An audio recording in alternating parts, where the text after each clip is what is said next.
UP board के कक्षा 11 के संस्कृत का अध्ययन करने वाले छात्र इस चैनल को लाइक, शेयर एवं सब्सक्राइब करें तथा स्टडी चैट के लिए स्क्रीन पर दिए गए नंबर से जुड़ें अथवा नीचे दिए गए डिस्क्रिप्शन बॉक्स के लिंक के माध्यम से जुड़ें। प्रिय विद्यार्थियों, चंद्रापीठ कथा पूर्वार्ध भाग के 10वें अनुच्छेद का पाठ प्रस्तुत है। इसमें महर्षि जाबाली के पुत्र हारीत के द्वारा वैशंपायन शुक की पिपासा शांत करने एवं उसे अपने आश्रम में ले जाने का वर्णन है। तस्मात् सरसः नाति दूरवर्तिनि तपोवने जाबालिः नाम महातपाः मुनिः प्रतिवसति स्म। वैशंपायन शुक राजा शूद्रक से आत्मवृत्त सुनाते हुए कहता है कि तस्मात् सरसः, उस जलाशय से, उस तालाब से, कमलों वाले उस पंपा सरोवर से, नाति दूरवर्तिनी, समीप में ही स्थित तपोवन में जाबाली नाम महातपाः मुनि, जाबाली नाम के महातपस्वी मुनि प्रतिवसति स्म, निवास करते थे। तत्तनयस्य हारीत नामा तदेव कमलसरः शिश्नासुः उपागमत्।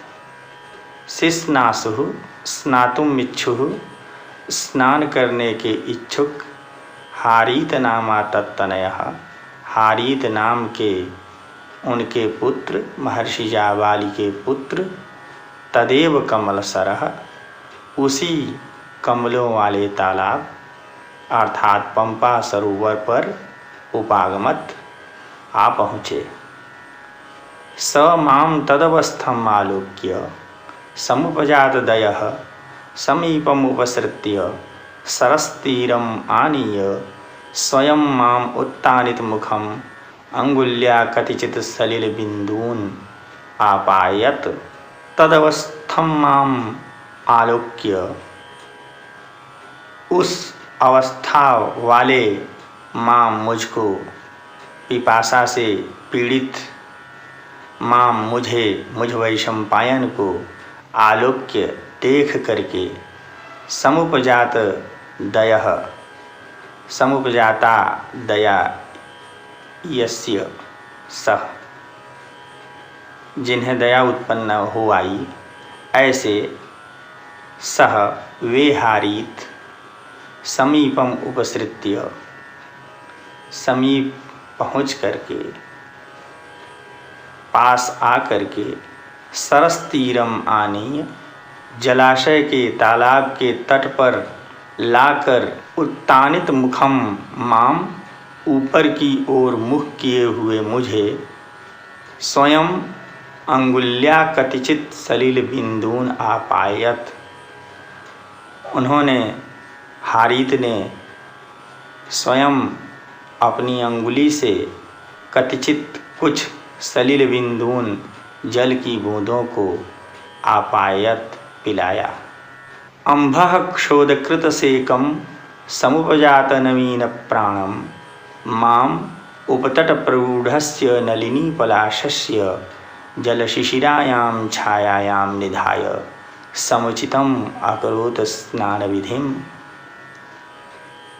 अंभः क्षोधकृत सेकम, अंभः अर्थात जल के, क्षोध अर्थात बूंदों के द्वारा, कृत सेकम सींचे जाने से, समुपजात नवीन प्राणम उत्पन्न हुए नवीन प्राण वाले, माम मुझे, उपतट प्ररूढ़स्य, उपतट अर्थात तट के समीप, प्ररूढ़स्य उगे हुए, नलिनी पलाशस्य कमलिनी के पत्ते की, कमलिनी कमल के पौधे को कहते हैं, तो नलिनी अर्थात कमलिनी के पलाशस्य पत्ते की, जलशिशिरायाम छायायाम, जल शिशिरायाम, जल से शीतल छायायाम छाया में निधाय रख करके समुचितम स्नान विधिम अकरोत उन्होंने समुचित स्नान विधि को संपन्न किया अर्थात भली भांति स्नान किया। इसमें वैशंपायन शुक ने यह बताया, उन्होंने जाबाली पुत्र हारित ने मुझे देख करके दया उत्पन्न होने के कारण मुझे उस जलाशय के समीप ले आकर के स्वयं अपनी अंगुली से कुछ जल की बूंदें पिलाई, फिर मेरे ऊपर जल का अभिषेक किया, जिससे मुझ में नई जान आ गई। और फिर उसके पश्चात उन्होंने उस सरोवर के तट पर उगे हुए कमलिनी के पत्ते की जल से शीतल छाया में रख दिया और इसके बाद फिर उन्होंने अपना स्नान संपन्न किया।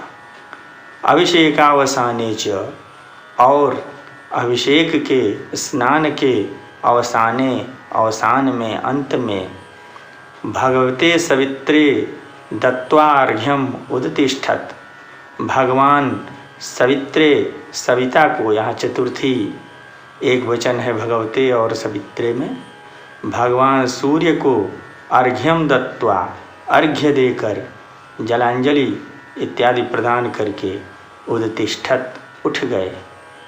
आगृहीत धौत धवलवल कलश्य माम गृहीत्वा तपोवनाभिमुखम अगच्छत, और धौत धुले हुए धवल श्वेत वल्कल वस्त्र, पेड़ों की छाल से बनाए जाने वाले वस्त्र को वल्कल कहते हैं।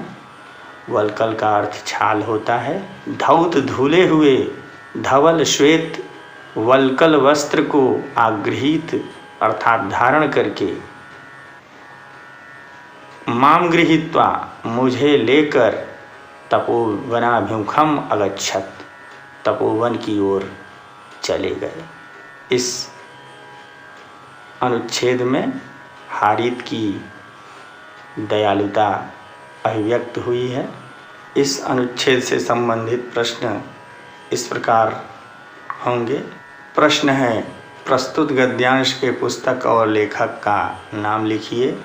उत्तर है, प्रस्तुत गद्यांश की पुस्तक कादंबरी सारभूता चंद्रापीठ कथा है और इसके लेखक बाणभट्ट हैं। प्रश्न है, आगृहीत धौत धवल वल्कलस्य माम गृहीत्वा तपोवनाभिमुखम अगच्छत, इस रेखांकित अंश का हिंदी अनुवाद कीजिए। उत्तर है, धुले हुए श्वेत वल्कल वस्त्र धारण करने वाले हारित मुझे लेकर तपोवन की ओर चले गए। प्रश्न है, तपोवने कः मुनिः प्रतिवसति स्म। उत्तर है, तपोवने जाबालिः नाम महामुनिः प्रतिवसति स्म। प्रश्न है, जाबालि मुनेः तनयस्य नाम किम् आसीत्। उत्तर है, जाबालि मुनेः तनयस्य नाम हारितः आसीत्। प्रश्न है, हारितः कस्य तनयः आसीत्। उत्तर है, हारितः जाबालि मुनेः तनयः आसीत्।